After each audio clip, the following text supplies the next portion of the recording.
Hello dear children, welcome to Kids Area Online. എല്ലാവരും exam എഴുതാനുള്ള തയ്യാറെടുപ്പിലാണല്ലേ? Maths exam ആണ്. Important ആയിട്ടുള്ള കുറച്ച് ക്വസ്റ്റ്യൻസ് നമുക്കൊന്ന് നോക്കാം.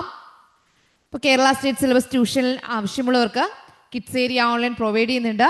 താല്പര്യമുള്ളവർക്ക് ജോയിൻ ചെയ്യാം. LKG UKG ക്ലാസ്സുകൾ, മലയാളം, ഇംഗ്ലീഷ്, ഹിന്ദി ഇവയുടെ basic reading and writing class ഒക്കെ കിഡ്സ് ഏരിയ ഓൺലൈൻ നൽകുന്നുണ്ട്. സൂമിൽ ലൈവായിട്ടാണ് ക്ലാസ് വരിക. റെക്കോർഡ് ക്ലാസ്സസും അവൈലബിൾ ആണ്. ഫീ നൽകിയിട്ടുള്ള കോഴ്സാണ്. താല്പര്യമുള്ളവർ ഇവിടെ നൽകിയിട്ടുള്ള വാട്സപ്പ് നമ്പറിൽ മെസ്സേജ് അയക്കേണ്ടതാണ്. 9746487799 ഈ വാട്സപ്പ് നമ്പറിലേക്ക് മെസ്സേജ് അയക്കാവുന്നതാണ്. ഓക്കെ ചിൽഡ്രൻ, അപ്പോൾ നമുക്ക് കുറച്ച് ക്വസ്റ്റ്യൻസ് പഠിക്കാം. ഫസ്റ്റ് ക്വസ്റ്റ്യൻ ഇവിടെ ശ്രദ്ധിക്കൂ. A magic show was held in the town for 2 days. 2 ദിവസത്തെ മാജിക് ഷോ നടക്കുകയാണ്. 3 shows were there on each day. ഒരു ദിവസം 3 ഷോയാണ് ഉള്ളത്. The collection on the first day was 2050 rupees, 3010 rupees, 5060 rupees respectively. And on the second day it was 3500 rupees, 5050 rupees, 8000 rupees. ഇങ്ങനെയാണ് വരിക. അപ്പോൾ first day collection, first ഷോയിൽ day 1 3 പ്രാവശ്യമാണ് show ഉണ്ടാവുക. 3 പ്രാവശ്യം കിട്ടിയ പൈസ എത്രയാണെന്ന് പറയുന്നുണ്ട്. ഡേ 1 ഫസ്റ്റ് ഷോയ്ക്ക് എത്ര കിട്ടി? 2050 കിട്ടി. 2050. ഓക്കെ, അപ്പോൾ സെക്കൻഡ് ഷോയിൽ എത്രയുണ്ട്? ഇവിടെ തന്നെ നമുക്ക് നൽകിയിട്ടുണ്ട്. ഫസ്റ്റ് ഡേയിൽ എന്താണ്? 2050. പിന്നെ എത്രയാണ്? 3010, 5060. അതെന്ത് ചെയ്യുക? താഴെ എഴുതുക. സെക്കൻഡ് ഷോയ്ക്ക് 3010 കിട്ടി. തേർഡ് ഷോയ്ക്ക് 5060 കിട്ടി. ഓക്കെ, ഇനി സെക്കൻഡ് ഡേ എത്ര കിട്ടിയെന്ന് എഴുതിയിട്ടുണ്ട്. സെക്കൻഡ് ഡേ ഫസ്റ്റ് ഷോയ്ക്ക് 3500, സെക്കൻഡ് ഷോയ്ക്ക് 5050, തേർഡ് ഷോയ്ക്ക് 800. അതെന്ത് ചെയ്യുക? എഴുതുക. സെക്കൻഡ് ഡേയിൽ രണ്ടാമത്തെ ദിവസം ഫസ്റ്റ് ഷോയ്ക്ക് 3500 3500 കിട്ടി. സെക്കൻഡ് ഷോയ്ക്ക് 5050 5050 കിട്ടി. തേർഡ് ഷോയ്ക്ക് 8000 8000 കിട്ടി. ഓക്കെ, അപ്പോൾ ഇങ്ങനെ എടുത്തെഴുതാനായിട്ട് മനസ്സിലായല്ലോ. അങ്ങനെയാണെങ്കിൽ നെക്സ്റ്റ് വരുന്നത് എന്താണെന്ന് അറിയാവോ? On which day did get more collection, how much? ഇതിൽ ഏത് ദിവസമാണ് കൂടുതൽ കളക്ഷൻ കിട്ടിയത്? അപ്പോൾ എന്ത് ചെയ്യണം? നമ്മൾ ആദ്യത്തെ ദിവസം കിട്ടിയ കളക്ഷൻ എല്ലാം കൂട്ടി നോക്കണം. രണ്ടാമത്തെ ദിവസം കിട്ടിയ കളക്ഷൻസ് എല്ലാം കൂട്ടി നോക്കണം. അപ്പോൾ നമുക്ക് മനസ്സിലാകും ആർക്കാണ് ഏത് ദിവസമാണ് കൂടുതൽ കിട്ടിയത്. ഒന്നാമത്തെ ദിവസം കിട്ടിയത് 2050. അപ്പോൾ 4 സംഖ്യ ഉള്ളത് കൊണ്ട് 1s, 10s, 100s, 1000 ആ പൊസിഷനിൽ തന്നെ എന്ത് ചെയ്യുക? എഴുതുക. 3010, 5060. അപ്പോൾ ഇത് ഡേ 1-ൻ്റെതാണ്. ഡേ 1. അപ്പോൾ ഡേ 1 കൂട്ടി നോക്കുമ്പോൾ നമുക്ക് കിട്ടും. ഡേ 2 കിട്ടിയതാണ് എത്രയൊക്കെയാ? 3500, 5050, 8000. താഴെ തന്നെ വരാൻ ശ്രമിക്കുക കേട്ടോ. 1s പൊസിഷൻ, 10s പൊസിഷൻ എല്ലാം കറക്റ്റ് ആയിട്ട് ആകാൻ ശ്രമിക്കുക. 0 + 0 + 0 എന്താ? 0. 5 + 1 6. ആദ്യത്തെ രണ്ടെണ്ണം കൂടെ കൂട്ടി എന്നിട്ടും അതിന് കിട്ടിയ ഉത്തരത്തെ മൂന്നാമത്തേതായിട്ട് കൂട്ടുക. 5 + 1 6, 6 + 6 12 കിട്ടി. ആ 12-ൽ 2 എഴുതുക. 1 എന്ത് ചെയ്യണം? ഇവിടെ തൊട്ട് പുറകിൽ കൊടുക്കുക. 1 + 0 + 0 + 0 അപ്പോൾ 1 ആണ്. 3 + 2 5, 5 + 5 10. ഓക്കെ, അപ്പോൾ എത്ര രൂപ കിട്ടി?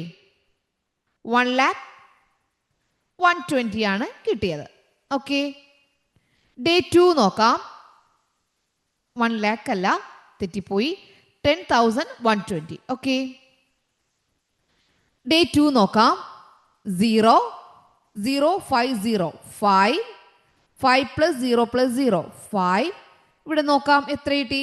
5 + 3 8, 8 + 8 16, 16,550. അപ്പോൾ ഏത് ദിവസമാണ് കൂടുതൽ കിട്ടിയത്? ഡേ 1 ആണോ ഡേ 2 ആണോ? ഡേ 2 ആണ് കൂടുതൽ കിട്ടിയത്. How much? എത്ര കൂടുതലാണ്? എത്രയാണുള്ളത്? How much? എത്രയാണ് കിട്ടിയേ? 16,550. ഓക്കെ, ഇപ്പൊ ഡേ 1-നേക്കാളും എത്ര കൂടുതലാണ് ഡേ 2 എന്ന് ചോദിച്ചാൽ എന്ത് ചെയ്യണം? ഡേ 2 കിട്ടിയ 16,550 നിന്ന് ഫസ്റ്റ് ഡേ കിട്ടിയ 10,120 എന്ത് ചെയ്യണം? കുറയ്ക്കണം. അപ്പൊ നമുക്ക് മനസ്സിലാകും ഒന്നാമത്തെ ദിവസത്തേക്കാൾ എത്ര കൂടുതൽ കിട്ടി. 0 0 പോയാൽ 0, 5 2 പോയാൽ 3, 5 1 പോയാൽ 4, 6 0 പോയാൽ 6, 1 കൊണ്ടുപോയി 0.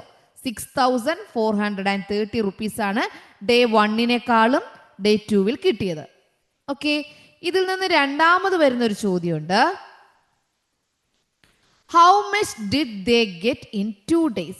2 ദിവസവും കൂടി എത്രയാണ് കിട്ടിയത്? അതിനെന്താ ചെയ്യേണ്ടത്?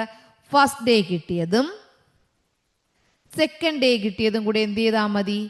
കൂട്ടിയാൽ മതി. ഓക്കെ, മനസ്സിലായല്ലോ? ഓക്കെ അല്ലേ? യെസ്. അപ്പൊ ഇങ്ങനെ ഒരു കണക്ക് വന്നാൽ ഉറപ്പായിട്ടും ചെയ്യുമല്ലോ, തെറ്റാതെ ചെയ്യുമല്ലോ. രണ്ടാമത്തെ ചോദ്യം, ഇതൊരു പാറ്റേൺ ആണ്. ഈ പാറ്റേൺ ഫില്ല് ചെയ്യുക എന്നുള്ളതാണ്. ഇവിടെ നോക്കിയേ, ഫസ്റ്റ് വൺ നോക്കാം. 3,225, 4,325, 5,425. ഇവിടെ 3 ഫസ്റ്റ് നമ്പർ നോക്കാം. 4, 5. അപ്പൊ ആദ്യത്തെ നമ്പർ എന്തായിരിക്കും? 6 ആയിരിക്കും. ഇവിടെ 2, ഇവിടെ 3, ഇവിടെ 4. അപ്പൊ അടുത്ത നമ്പർ എന്തായിരിക്കും? 5 ആയിരിക്കും.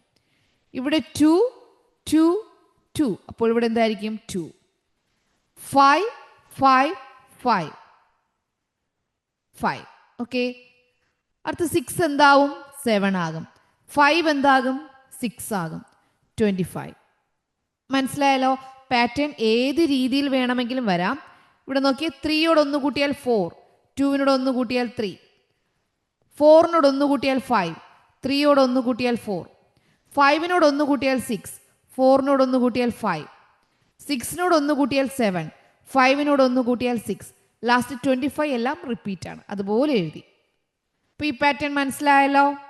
അടുത്ത് നോക്കിയേ, 13,000, 26,000, 39,000. അപ്പോൾ ഇതിൽ 13,000 ഇവിടെ നോക്കാം. 13,000 പ്ലസ് 13,000 എത്രയാ? 0 0 0 6 2 തമ്മിൽ കൂട്ടി. വീണ്ടും എന്ത് ചെയ്തു? 13,000 കൂട്ടി നോക്കാം. 0 0 0 9 3 39 3,900. ഇവിടെ ഒരു 0 ഉള്ളൂ കേട്ടോ, ഒരു 0 ഇല്ല കേട്ടോ. വീണ്ടും എന്ത് ചെയ്യുക? 1,300 കൂട്ടി നോക്കുക. എത്ര കിട്ടും? 0 0 9 പ്ലസ് 3 12. 1 ബാലൻസ് വരും, അതെന്ത് ചെയ്യും? ഇവിടെ കൂട്ടുക. അപ്പോൾ 3 + 1 4, 4 + 1 5. ഇവിടെ എന്താ എഴുതുക? 5,200. വീണ്ടും 5,200 എന്ത് ചെയ്യുക? ആദ്യത്തെ 1,300 കൂട്ടുക. 0 0 5 6. ഓക്കെ, 6,500. അപ്പോൾ ഈ 1,300 എന്ത് ചെയ്യുന്നു? ഇവിടെ കൂട്ടി, കിട്ടിയ ആൻസറിനോട് ഇവിടെ കൂട്ടി, വീണ്ടും 1,300 ഇങ്ങനെ കൂട്ടി കൂട്ടി പോവുകയാണ്. ഇവിടെ നോക്കിയേ, 5 ആദ്യത്തെ നമ്പർ എല്ലാം 5 ആണ്. നോക്കിയേ, 5. ഇവിടെ എല്ലാം 5 5 5, ഇവിടെ എല്ലാം 6 6 6, ഇവിടെ എല്ലാം 7 7 7. അപ്പോൾ ആദ്യത്തെ നമ്പർ 5 ആണ്. ഇവിടെ 7 7 7 കഴിഞ്ഞാൽ 8 8 8. ആദ്യത്തെ നമ്പർ 5, 8 8 കഴിഞ്ഞാൽ 9 9 9. അപ്പോൾ പാറ്റേൺ എങ്ങനെ വരുന്നു എന്ന് മനസ്സിലായല്ലോ? എങ്ങനെ ചോദിച്ചാലേ എഴുതുമല്ലോ പാറ്റേൺ. യെസ്. ഓക്കെ, അടുത്തതാണ്, ഇതൊരു വൈദ്യുതിയുടെ ഇതാണ്. ഇവിടെ പേരുണ്ട്, ഓരോ വീട്ടിലെയും ആൾക്കാരുടെ പേരുണ്ട്. ജൂൺ മാസം ഉള്ള റീഡിംഗ് ഉണ്ട്, ഓഗസ്റ്റ് മാസമുള്ള റീഡിംഗ് ഉണ്ട്. അപ്പം ആകെ ഉപയോഗിച്ച വൈദ്യുതി എത്രയാണ്? എന്ത് ചെയ്തിരിക്കുന്നു? ഇതിൽ നിന്ന് കുറച്ചിരിക്കുന്നു. നമുക്ക് നോക്കാം. ഓഗസ്റ്റ് മാസം 1,232, ജൂൺ മാസം 1,084. കുറച്ചതാണോ നോക്കാം. 12 ആണ്. ഒന്ന് ഇവിടെ എടുക്കുമ്പോൾ 12 ആയി. ഇവിടെ 2 ആകും. ഓക്കെ, 12 4 പോയാൽ 8, 2 8 പോകില്ല. വീണ്ടും ഇത് ഇവിടെ വരുമ്പോൾ 12 ആകും. 12 8 പോയാൽ 4. ഇവിടെ 1 ആണുള്ളത്. 1 എത്രയായി? 148. അങ്ങനെയാണെങ്കിൽ കുറച്ചതാണെന്ന് നമുക്ക് മനസ്സിലായല്ലോ. അപ്പോൾ ഓഗസ്റ്റ് മാസത്തിൽ നിന്ന് ജൂൺ മാസത്തിൽ കുറച്ചപ്പോൾ ആകെ ഉപയോഗിച്ച വൈദ്യുതിയുടെ യൂണിറ്റ് കിട്ടി. അപ്പോൾ രഹിന രഹിനയ്ക്ക് അപ്പോൾ ഇങ്ങനെ കണ്ടെത്താം. 1352 മൈനസ് 1184. രണ്ടിനേക്കാളും വലുതാണ് 4. അപ്പോൾ 2ൽ നിന്ന് 4 എന്ത് ചെയ്യാൻ പറ്റില്ല? കുറയ്ക്കാൻ പറ്റില്ല. അപ്പോൾ എന്ത് ചെയ്യണം? ഇവിടെ നിന്ന് കടം എടുക്കും. അപ്പോൾ ഇവിടെ ആ കടമെടുത്ത 1 2ന്റെ ഇടത് സൈഡ് വരും. 5ൽ നിന്ന് 1 കുറഞ്ഞ് എന്താകും? 4 ആകും. 12ൽ നിന്ന് 4 പോയാൽ എത്രയാണ്? 8 ആണ്. 4ൽ നിന്ന് 8 പോകുമോ? ഇല്ല. വീണ്ടും എന്ത് ചെയ്യും? ഇവിടെ നിന്ന് കടം എടുക്കും. അപ്പോൾ ഇവിടെ 14 ആകും, ഇവിടെ 2 ആകും. ഓക്കെ, 14ൽ നിന്ന് 8 പോയാൽ എന്താണ്? 9 10 11 12 13 14. അപ്പോൾ 6 വന്നു. 2ൽ നിന്ന് 1 പോയാൽ 1. 168. ഓക്കെ, മേരിക്ക് എത്ര കിട്ടി? 1379 മൈനസ് 1221. 9ൽ നിന്ന് 1 പോയാൽ 8, 7ൽ നിന്ന് 2 പോയാൽ 5, 3ൽ നിന്ന് 2 പോയാൽ 1, 158. അപ്പോൾ ഓരോരുത്തർക്കും കിട്ടിയ റീഡിംഗ് കണ്ടല്ലോ. ഓരോരുത്തർക്കും കിട്ടിയ റീഡിംഗ് എങ്ങനെ കണ്ടുപിടിച്ചെന്ന് മനസ്സിലായല്ലോ. 2 റീഡിംഗ് തന്നിരുന്നാൽ ഈ ലാസ്റ്റത്തെ റീഡിങ്ങിന് തൊട്ട് മുന്നിലുള്ള റീഡിംഗ് കുറയ്ക്കുമ്പോൾ അവരുപയോഗിച്ച വൈദ്യുതിയുടെ യൂണിറ്റ് കിട്ടും. ഈ 1232 നിന്ന് 1084 കുറച്ചപ്പോൾ 148. 1310 നിന്ന് 1135 കുറച്ചപ്പോൾ 175. അങ്ങനെയാണ് കിട്ടുന്നുണ്ടാവുക. ഓക്കെ, ഇത് മനസ്സിലായല്ലോ. ഇനി ഇതിന്നൊരു ചോദ്യം വരാം. ഏറ്റവും കൂടുതൽ വൈദ്യുതി ഉപയോഗിച്ചത് ആരാണ്?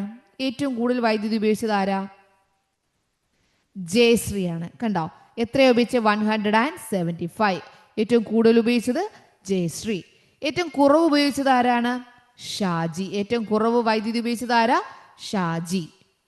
ഓക്കെ, ക്ലിയർ ആണോ? യെസ്. അപ്പോൾ ഇതിന് വേറൊരു ചോദ്യം വരാം. അവിനാശിന് 148 യൂണിറ്റ് ആണ്. ഒരു യൂണിറ്റിന് 3 രൂപ. എന്നാൽ എത്ര രൂപ അടയ്ക്കേണ്ടി വരും? ഒരു യൂണിറ്റിന് 3 രൂപയാണ്. 3 രൂപയാണ്. അങ്ങനെയാണെങ്കിൽ എത്ര രൂപ അടയ്ക്കേണ്ടി വരും? എന്ത് ചെയ്താൽ മതി? മൾട്ടിപ്ലൈ ചെയ്യണം. 8 × 3 എത്രയാണ്? 24. 2 ഇവിടെ എഴുതുക. 4 × 3 12. 12നോട് 2 കൂട്ടുമ്പോൾ 14. 1 വരും. 1 × 3 3. 3 + 1 4. ഓക്കെ, മനസ്സിലായല്ലോ. അപ്പോൾ ജയശ്രീക്ക് എത്രയാണെന്നുണ്ടെങ്കിൽ ഇതിനോട് 3 ഇൻറ്റു ചെയ്ത് എത്രയാണോ ഒരു യൂണിറ്റിൻ്റെ പ്രൈസ്, ആ യൂണിറ്റിൻ്റെ പ്രൈസ് എന്ത് ചെയ്യുക? ഒരു യൂണിറ്റിന് എത്രയാണോ അതെന്ത് ചെയ്യുക? ഇതിൻ്റെ കൂടെ മൾട്ടിപ്ലൈ ചെയ്യുക. ഇപ്പോൾ ഒരു യൂണിറ്റിന് 5 റുപ്പീസ് ആണെങ്കിൽ എന്ത് ചെയ്യും? ഒരു യൂണിറ്റിന് 5 റുപ്പീസ് ആണെങ്കിൽ അവിനാശിന് അടയ്ക്കേണ്ടത് ഈ കിട്ടിയ യൂണിറ്റിനെ 5 കൊണ്ട് മൾട്ടിപ്ലൈ ചെയ്യണം. ഒരു യൂണിറ്റിന് എത്ര രൂപയാണെന്ന് നോക്കാം. ഒരു യൂണിറ്റിന് 7 രൂപയാണെങ്കിൽ അവിനാശ് എത്ര രൂപ അടയ്ക്കണം? 148 × 7. ജയശ്രീ എത്ര രൂപ അടയ്ക്കണം? 175 × 7. ഓക്കെ, മനസ്സിലായല്ലോ. യെസ്. അടുത്ത് നോക്കിയേ, പെരിമീറ്റർ. പെരിമീറ്ററിൻ്റെ ഒരു ക്വസ്റ്റ്യൻ ഇമ്പോർട്ടൻ്റ് ആണ്. What is the perimeter of the first triangle? Perimeter എന്ന് പറഞ്ഞാൽ എന്താ? ചുറ്റളവാണ്. ചുറ്റളവ് എന്ന് പറഞ്ഞാൽ ചുറ്റും ഉള്ള അളവാണ്. ചുറ്റും ഉള്ള അളവാണ്. ഓക്കെ, ചുറ്റും ഉള്ള അളവ്. അപ്പോൾ നോക്കിയേ, ഒരു കാര്യം കൂടി ഇവിടെ ശ്രദ്ധിക്കുക. ഇവിടെ 12 ആണെങ്കിൽ ഓപ്പോസിറ്റ് സൈഡ് എന്തായിരിക്കും? 12 സെൻറ്റിമീറ്റർ. ഇവിടെ 5 സെൻറ്റിമീറ്റർ ആണെങ്കിൽ ഇവിടെ എത്രയായിരിക്കും? 5 സെൻറ്റിമീറ്റർ. അപ്പോൾ what is the perimeter of the first rectangle? ചുറ്റളവ് അറിയാൻ വേണ്ടി എന്ത് ചെയ്താൽ മതി? 4 കൂടി കൂട്ടിയാൽ മതി. 12 + 12 + 5 + 5. ആൻസർ എന്താ വരിക? 34. Okay. If the perimeter of the second rectangle is 22, perimeter എത്ര തന്നിട്ടുണ്ട്? 22 എന്ന് തന്നിട്ടുണ്ട്. പെരിമീറ്റർ 22 എന്ന് തന്നിട്ടുണ്ട്. അപ്പോൾ ചുറ്റളവ് 22 ആണ്. അപ്പോൾ ഇവിടെ 5 ആണെങ്കിൽ ഇവിടെ 5 ആയി. 5 + 5 10. അപ്പോൾ 22 നിന്ന് 10 കുറച്ചാൽ എത്രയാണ് വരിക? 12. അപ്പോൾ 12ന്റെ പകുതി എത്രയാ? 6. ഓക്കെ, മനസ്സിലായോ? സെക്കൻഡ് എങ്ങനെ കണ്ടെത്തിയെന്ന് മനസ്സിലായല്ലോ. അപ്പോൾ ഈ രണ്ടും കൂടി ഒരുമിച്ച് ചേർത്താൽ എങ്ങനെയായിരിക്കും വരിക? നോക്കിയേ, രണ്ടും കൂടി ഒരുമിച്ച് ചേർത്താൽ പെരിമീറ്റർ എത്രയാണ്? ആദ്യത്തെ റെക്റ്റാങ്കിളിൻ്റെ പെരിമീറ്റർ ലെങ്ത് 12 ആയിരുന്നു. രണ്ടാമത്തതിൻ്റെയോ 6 ആയിരുന്നു. അപ്പോൾ ഇവിടെ എന്ത് വരും? 12 6. ഇവിടെ 5 ആണ്, ഇവിടെ 5 ആണ്. അപ്പോൾ ഈ നടുക്ക് നമ്മൾ എഴുതേണ്ട കാര്യമുണ്ടോ? ഇല്ല. ടീച്ചർ എന്താ പറഞ്ഞേ? ചുറ്റും ഉള്ള അളവാണ്. അകത്ത് നമ്മൾ നോക്കേണ്ട. ചുറ്റും എന്ത് ചെയ്താൽ മതി? നോക്കിയാൽ മതി. അപ്പം എങ്ങനെ ഉത്തരം കണ്ടെത്താം? ഇതെല്ലാം കൂടി എന്ത് ചെയ്താൽ മതി? കൂട്ടിയാൽ മതി. 12 + 6 എന്ന് പറഞ്ഞാൽ 18. മുകളിലത്തെ 18 + 10 എന്ന് പറഞ്ഞാൽ 12 + 6 + 5 + വീണ്ടും 12 + 6 + 5. ഓക്കെ, 12 + 6 18, 12 + 6 18, 5 + 5 10. എങ്ങനെയാ വരിക?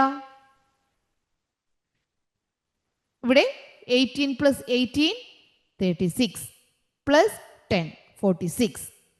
ഓക്കെ, മനസ്സിലായല്ലോ? പെരിമീറ്റർ എന്ന് പറഞ്ഞാൽ എന്താണെന്ന് മനസ്സിലായല്ലോ? ചുറ്റുമുള്ള അളവിനെയാണ് പെരിമീറ്റർ, ചുറ്റളവ് എന്ന് പറയുന്നത്. അപ്പോൾ എല്ലാവരും ഇതെല്ലാം ഓർമ്മിച്ച് വെക്കുക. നാളെ എക്സാം നല്ലതുപോലെ എഴുതുക കേട്ടോ.